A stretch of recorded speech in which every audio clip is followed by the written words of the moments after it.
And we are so back for our medium round. This is Alvin Ignacio, the diva that you love.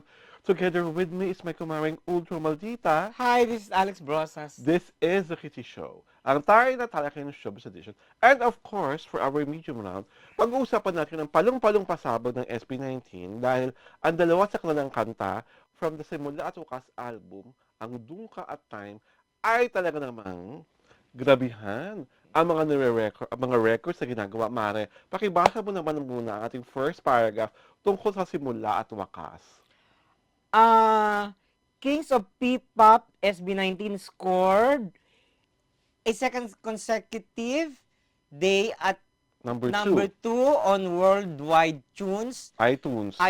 with their amazing new EP Simula at Wakas after becoming the first Filipino act to enter the top 2 in world and US iTunes history. O, palakpakan naman dyan. Diba? At ito pa. Ang Simula at Wakas EP nila ay nag-debut on number 8 sa European iTunes after debuting at number 7 and number 8 on US iTunes after reaching number 2.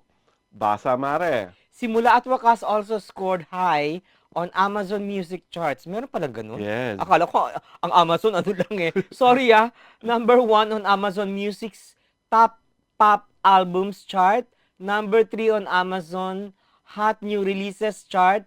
And number 4 on Amazon Best-Selling Albums chart. At ito pa, ang SB19's new single Time is number 38 on the worldwide iTunes chart after debuting at number 33, and it already has 3.2 million views on YouTube. Super drama po ang Time. Basa, Mare. And SB19's Dungka. Dungka debuts at number 34 on worldwide iTunes, and its MV music video Yes. has 3.1 million views. Yes. So, palakpakan po natin ang Grabe, SB19 dahil ang dami-dami nilang mga pinisira na Yeah. ginagawang kasaysayan. Isa pang malaking kasaysayan. Ang SB19 po ang kauna-unahang Filipino act na magkakaroon ng Spotify listening party.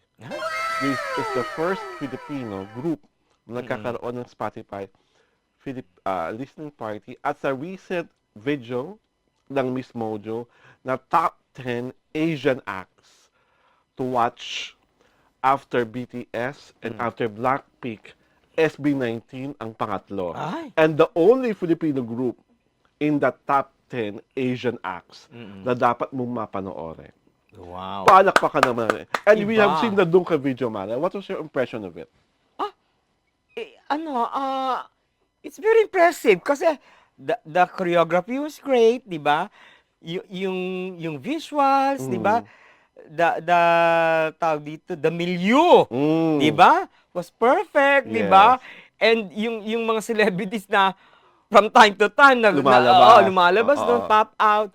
And ang finale, my God, The Queen! the Queen, 'di ba? Si Vice Ganda, lang in naman. fuchsia pink na Oo. pagka-bongga-bongga Down, oo. entrada. 'Di ba parang shook, nakaganon Para siya. mga, di ba yung Miss Universe, yung Oo. ginaganon-ganon. Iba talaga Diba? tapos siyang nasa finale din Oo, siya, 'di ba? finale film. Ako, what I so love about the whole music video of Dungka is kasi ang dami-dami niyang Filipino cultural references na pinakita. Like yung mga dirty ice cream, yung mga jeep, Oo. yung mga dinidikit-dikit sa poster, Mga pag may graffiti. election, yung mga graffiti, yung rap battles, that is Oo. very Pinoy, di ba? Tapos, napaka-catchy nung tunog. Yeah. Tapos pati yung choreography, yung gumaganong-ganon at naggaganong-ganon. Parang ang dali-daling sabayan. Oo. At kita-kita mo individually, the boys were really enjoying it. Kasi I don't think you have seen Time. Time naman is very dramatic. The video showed the relationship of a mother and a daughter na nasa magkaibilang mundo na nagkakausap lang sila sa pamamagitan ng mga video call. Tapos in the end, the daughter perish.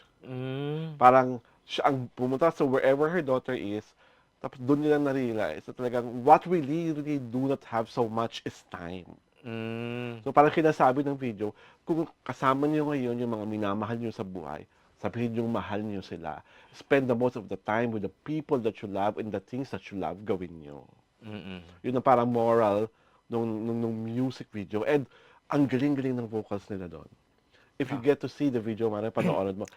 Speaking of vocals, Mm. yung nanalo sa Yes, TNT, gusto ko yan. yung Mark Rudio. Yes, yes. My God! Ikwento mo yan, Mare. Ang 'di ba lahat kasi ng grand finales, West backers. mga West backers, yung top 3, they were given yung medley. Mm. Kung ano ano ang gusto mo pipiliin mo, i-medley? siya ang pinili niya yung SB19 SB19. Can you imagine? Oo. He sang Mapa. Okay. The second piece was, I don't know Hindi ko, Ballad. hindi ko alam yung, alam mo ko, jonga-jonga ako sa bunga-bunga ako sa title. Basta the third one was Damn. Ah, okay. So sila, kasi guest Judges. si, si Pablo and Stel, Stel. tsaka si Pablo, di ba? Kita-kita mo na impress sila. Mm. Why will you not be impressed? Biruin mo, yung vocals ng 5, ginawa lang Isang tao. isang tao, Si ni Mark. Mark Rudio. Mm. He was that good. And he was that brave because you Oo. actually are singing the songs of the people who are the judges. Oo, Na andun yung original Oo, eh. nandun yung original, di ba? Kaya nung may isang nag-review, talagang he was raving for Mark. for Mark Rudio. Kasi bibihira daw yung gano'n na Mm. yung 5 boses, Nakakanta ng isang tao. kinanta niya, inassume niya sa 5 katao pero nag-iisa lang siya. Yes. Di That's ba? talent. Oo, talent. Kaya Deserve niya. talagang siya mananalo. Talagang from the talagang makikita mo siya. Siya sa gaan ng shine. Oo, talagang siya nag-shine. Maski na nung yung Yung solo-solo pa. yung sila, ang galing niya. Glock 9 ang mga kinakanta niya. Di ba? Ang galing. Hindi kasi what I think ang magaling sa kanya song choices. Kasi At saka hindi. Oo. Maski na magaling ka sa song choices, kung di bagay ang boses Oo. mo. Hindi kasi yung iba nakikita ko parang talagang ang ginagawa nila parang nagsusumigaw na sila eh. Oo, yung Tinataas iba. masyado yung tono. Kasi parang yun ang naging naging standard Oo. by which a singer is measured, di Oo, ba? Pero ako hindi ko kasi gusto yung ganun eh. Oo, Kaya sa akin, what Mark was doing was something so refreshing sa isang singing competition. Sa singing competition, in-expect mo lang talaga, magbibirit sila.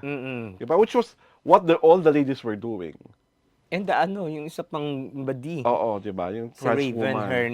Oo. Hayen. Diba? So sa akin parang, siguro if that trans woman na ba siya? Hindi ko alam. Kasi if the transgender person, hindi siya, yung parang pinapakita diyan kasi ang galing ng falsetto niya, di ba? Oo. Ang linis, babae yung boses niya.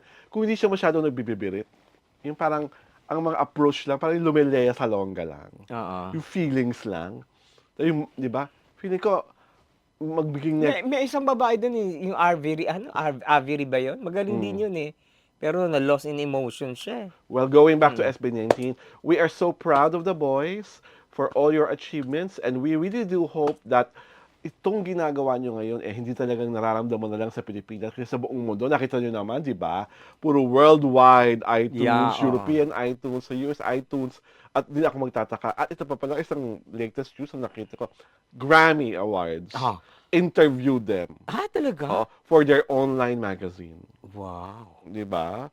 Iba ang level. Ibang level Tapos, na. ang Forbes magazine, dahil sa paglabas itong EP nila, ginawa rin sila ng kwento.